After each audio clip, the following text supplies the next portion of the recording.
Welcome back to the Silent Hill Commentary. Are you ready to take your medicine? Not when you say it like that. Yeah. Well, not when you say that with a pipe in your hand.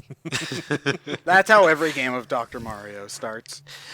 Now, unfortunately, the hospital isn't quite as interestingly designed as the school. Well, it's almost like it's a hospital. It's more like in the school you go through the entire school in the fog world, and then you go through the other world. The hospital, it's more like a short detour through the fog world hospital, and then you spend the majority of the level in the other world. So it's drastically cut down in length and complexity compared to the school. The puzzles also aren't quite as interesting. Unfortunately, when it comes to game design, Silent Hill kind of has a gradual decline from beginning to end until you get to the last level of the game, which is actually pretty good. But the last level of the game is also kind of the Kefka's Tower of Silent Hill. In other words, it's bits and pieces of past areas. Oh, I melded thought it was going to be ruled by a clown god. Oh, well, it might as well be. But the final level of the game is kind of an amalgamation of different areas from the previous segments of the game. The second half of the game before that, though, is how do I put this diplomatically? A steaming pile of shit. Yeah, it kind of is. Literally, it's sewer levels. Huh. Yay! Literally no one's favorite level. Well, sewer surfing's pretty fun in Ninja Turtles. That game came out in 1992, Ryan. It's still an game's example older of than it. I am. It's still a decent sewer level. The sewer level being good in a TMNT game makes sense. They live there.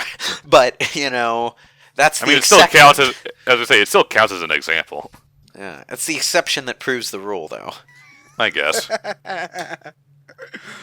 Now, if you want to talk about a good sewer level that's actually surprising, Crash Bandicoot 2 is the go-to example. Yeah, those are pretty good. I legitimately like the sewer levels in Crash 2. But I mean, the sewers in those levels the sewers in that game are electrified. That's one way to make a sewer instantly more badass. Anyway, there is a kind of obtuse thing that you can do here. It's possible to figure this part out on your first playthrough if you explore a lot and are thinking on your feet. The kitchen here exists for only one reason. As the camera very conveniently points out, you can pick up a plastic bottle here. I'm just glad that the fridge is empty. It's not full of Kyle Rayner's girlfriend. Okay, you're gonna have to explain that one to me because I don't. Why was she stuffed into the fridge again? The bad guy killed her and put her there. To give Kyle Rayner a tragic Event, yeah. Speaking of women in refrigerators. What the fuck? Anyway, what have we here? What is this mysterious red substance surrounding the shattered remains of a glass bottle that has been violently thrown to the floor outside of a desk drawer that has been lazily left open? I know, it's the wine glass Dracula that's tossed down. It might just well be. What is a malpractice suit?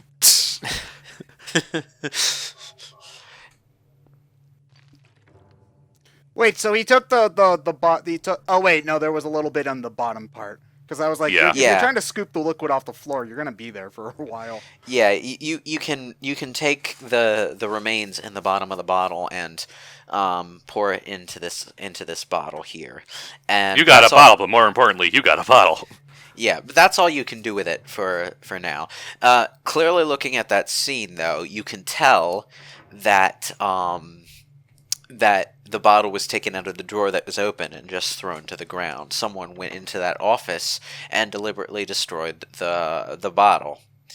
So, what was so important about that red liquid that it needed to be destroyed? Well, Dahlia Gillespie found what she thought was Kaufman's only remaining supply of, how is it pronounced? Cough syrup.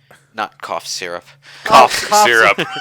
cough syrup. Not cough syrup. That needs to be the title of this part now.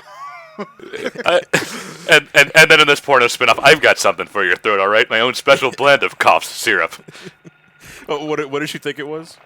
I forget what it's called. It's a weird word to pronounce. So we're going with cough syrup then. Yeah, let's just go with cough syrup then for now.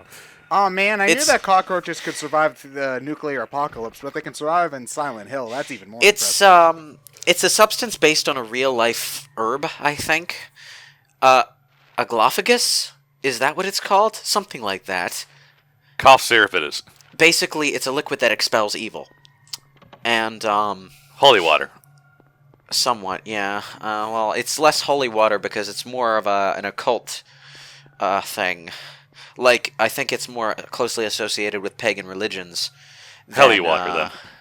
Well, I mean, Fair enough. holy just mean like I know that we always if you say the word holy, we give it a Christian Well, orientation. holy water is specifically referring to the stuff at church. So yeah, Well, to me, holy water is something that's just blessed, not necessarily tied to one religion, though. I mean, I know that the first thing you think of is Christianity, but there could be like holy. You could have technically evil holy water if it was created by a dark Or god. it could be, it could be Robin just pointing out water. the point or is, Ro- Dahlia Batman. Gillespie thought that this was Kaufman's only remaining supply of this stuff, and so she destroyed it.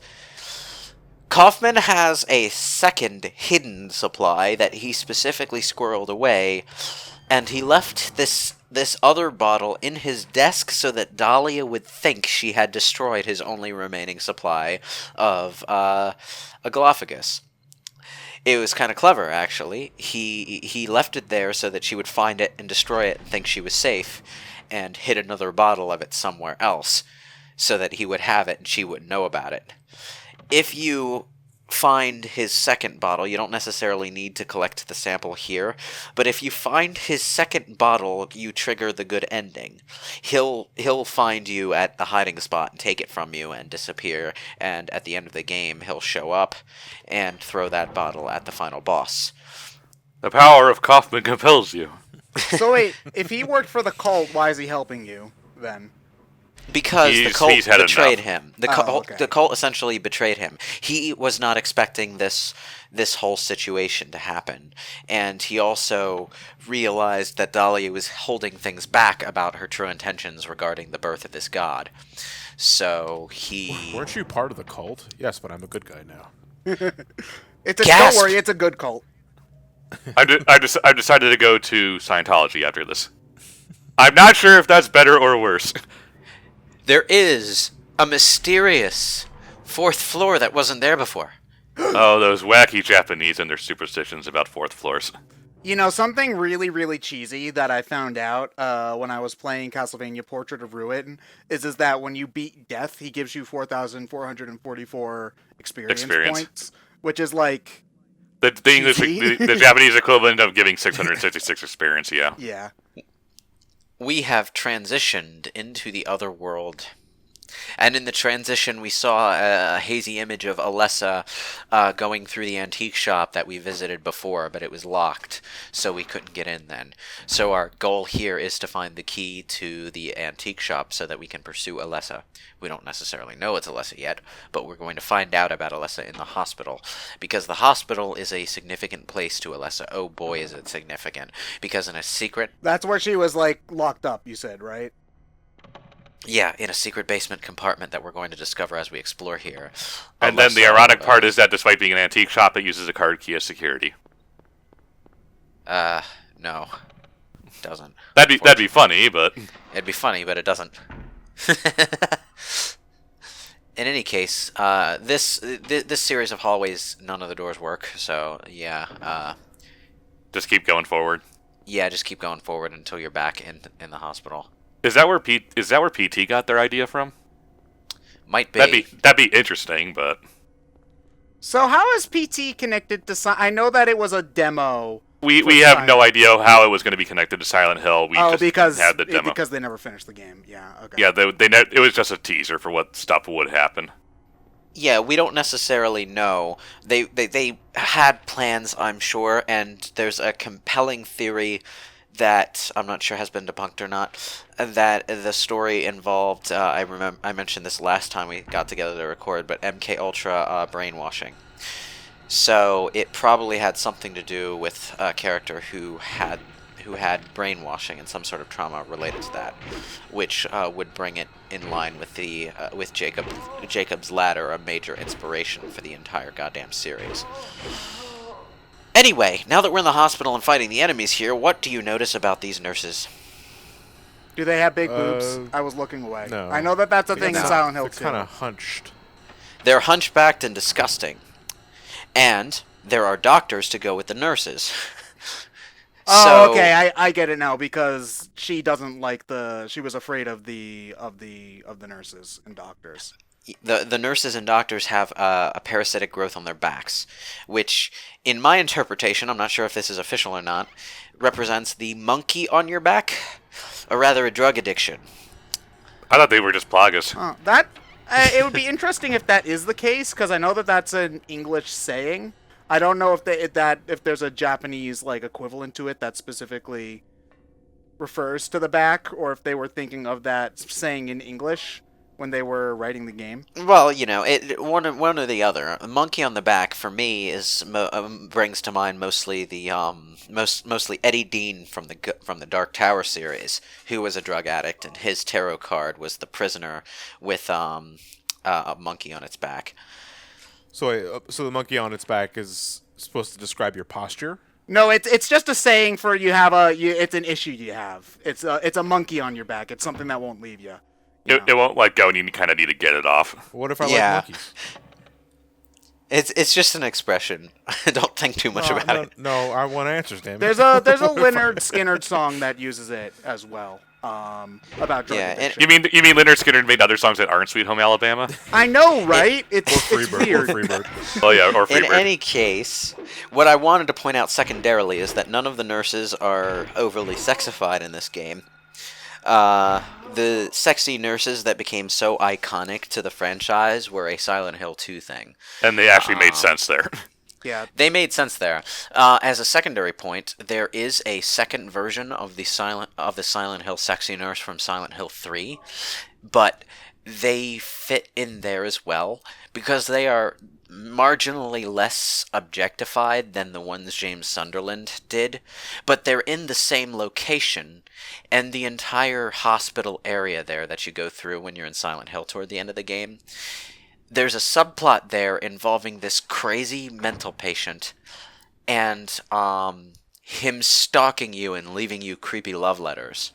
And midway through, you find some story material involving a nurse who used to work at the hospital who was sexually abused very, very ruthlessly, and it's left ambiguous as to whether it was an actual event that happened in the town or just something that was conjured up by Silent Hill to creep Heather out. But the whole area in Silent Hill 3 is like the other side of the same coin from James Sunderland's version of the hospital, where it's more about the nurses being objectified and how Heather sees that. I really, really liked that, and no one ever mentions it. So I thought I'd bring it up. People tend to talk about 3 a lot less than 2, just in general. Yeah, a lot of people sell Silent Hill 3's symbolism short because it's not as up front and center in the plot as Silent Hill 2's. As Silent Hill 2's plot was the symbolism. Well, in Silent honestly, Hill 3, you can make the argument that that's better because it's less, arguably, yeah. The thing is, Silent Hill 3's plot is so focused on the cult stuff that it actually causes a lot of people not to notice that the enemies and areas and stuff have symbolic value to Heather as a character, if not necessarily to the situation. Yeah, I would argue that the symbolism sequence is better in 2 as a result of it trying to be specifically a thing that is fucking with you. Yeah, well, I think there's more focus on the symbolism in Silent Hill 2, and as such, it is something that continues on as the series proceeds. But Silent Hill 3 also has the whole cult thing as a focus, and the symbolism which can be distracting. Secondary. Yeah. But the symbolism is still there, but now it's more secondary. The symbolism in Silent Hill 3 does have some significant meaning once you know what's up with Heather, though, because it's a weird combination of deliberately teenage girl kind of fears with stuff that's connected to Alessa. And that will make a whole lot more sense once we get to Silent Hill 3. Or at I least thought that to the Alessa ending was of a this really game. young girl from what you've described here. Yeah, and she never had her own teenage years, which is why it's interesting in the context of 3. But that'll be easier to explain once the enemies are actually on screen when we're commentating over 3, because their designs are really, really strange at times. The very first enemy in that game, I still can't wrap my head around exactly what it's supposed to look like, but it does have some phallic imagery sort of in its design in several places, so I assume it's supposed to be that kind of nightmare, but it's also really, really unrecognizable to anything that's... Like, it's not as straightforward as a dog monster, or a woman in a straitjacket that barfs at you. It's just a very, very, very, very bizarre design. Anyone who's played the first 10 minutes of Silent Hill 3 knows exactly what I'm talking about. Also, those enemies are annoying to fight at close range. You think he'd try to knock a door down when it's locked one of these days? Well, you know, everything's all rusted. It would probably shatter and cut up his leg or something. Oh yeah, if it's a metal door, then that's a little bit. Because rust doesn't necessarily stay together when struck. Rust causes metal to break, and to break in very jagged pieces. And you kind of need a tetanus shot if you cut yourself. Yeah, but if it's a Silent Hill tetanus shot and you're afraid of needles, the tetanus shot would probably be like this giant needle monster of some sort, and like you'd never get it. Even you'd rather die at that point. Now, it doesn't stick out here, because this is actually the hospital, and the imagery makes sense.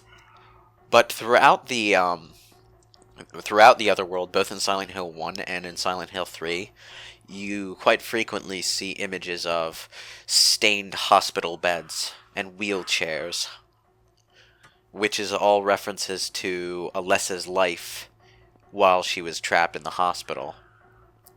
The bed on which she languished for most of her time, the wheelchair in which she was moved when she had to go someplace.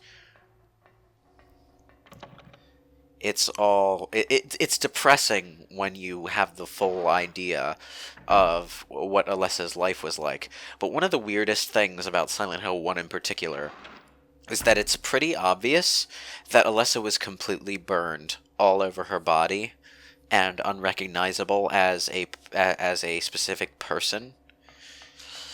But when you see Alessa in the FMVs, when she's in her hospital bed, she's like just lightly bandaged. So it's like she was toasted on low settings and is just sort of mildly annoyed by it. Why didn't they just make her Darth Vader after the fact? Because they don't have an entire empire, Ryan. Jeez.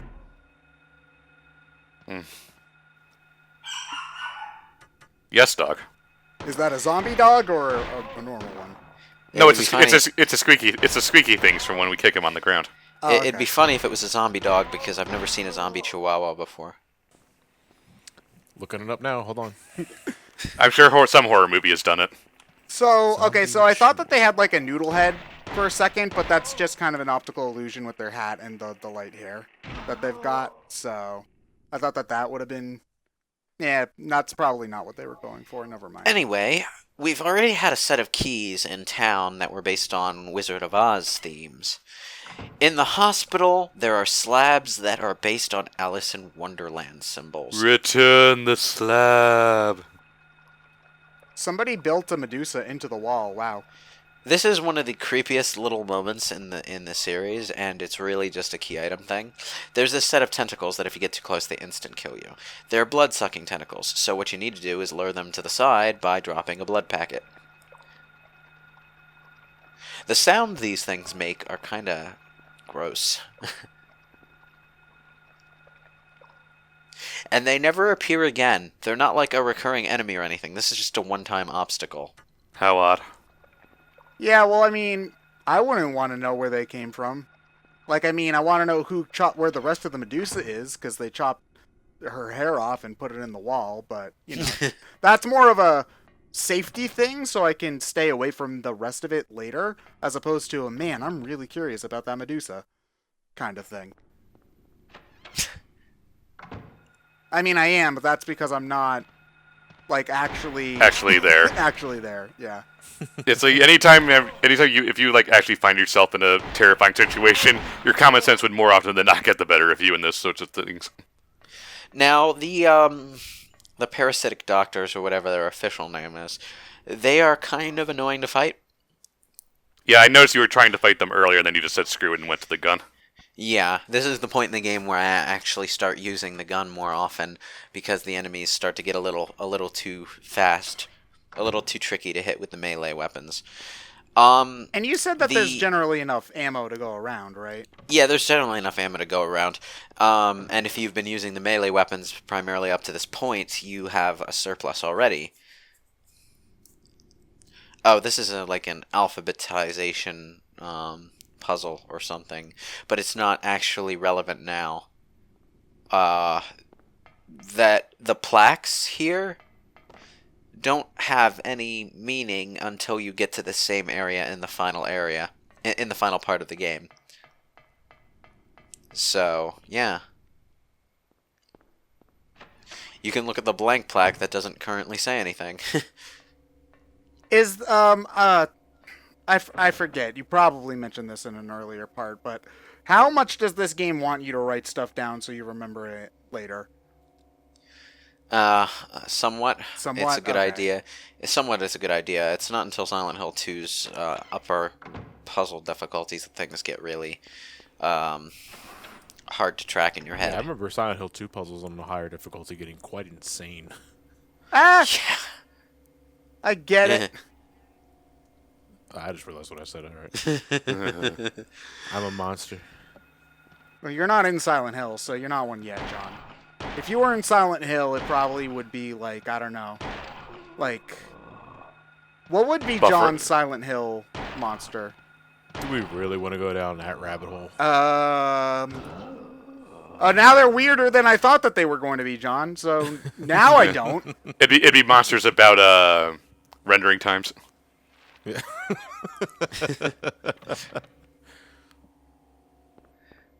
Yeah.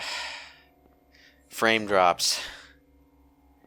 Yeah, it'd just be nothing but picture frames falling from the sides. Little frame drops everywhere. I move in Jesus very Christ. erratic positions. This guy was like right on the other side of the door. You got something on your back, dude. It's my foot. Have you ever had a zit on your back? Yes. Yeah, it's fun. Oh, I don't know. I can't see it. I wasn't expecting such an unhesitating... Well, I mean, everybody has. Whether or not they want to admit it is another thing. Whenever I think about it, though, I remember this episode of Ed, Edd and Eddy, where I think it's Eddie has a zit. Sorry. And then Ed later goes, I like to play connect the dots with the one on my back. And then it's, I don't know. And they're not disgusted by the zits on his back. They're confused about how he can do that at all. Yeah, basically. Which is basically just Ed's character in a nutshell in that show. But, when you walk into this room, it's just an empty room. And then you walk back toward the door, and you hear glass shattering. And you turn around, but there's nothing there. ooh, There's Spooky. nothing there. Spoopy. fucking with your psychological profile. Well, to be fair, unexplained sounds do creep me out. Oh yeah, no, they're the worst. Especially if it doesn't lead anywhere. Yeah. The parasite doctors, whatever.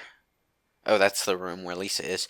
They take more bullets than Resident Evil zombies do. So, you need that surplus of ammo. Just saying. They're just called puppet doctors and puppet nurses. Puppet doctors and puppet nurses, yeah.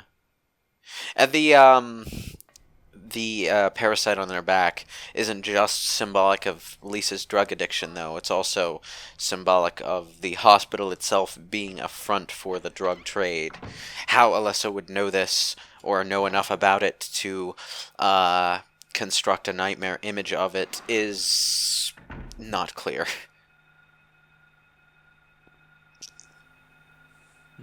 Just standing.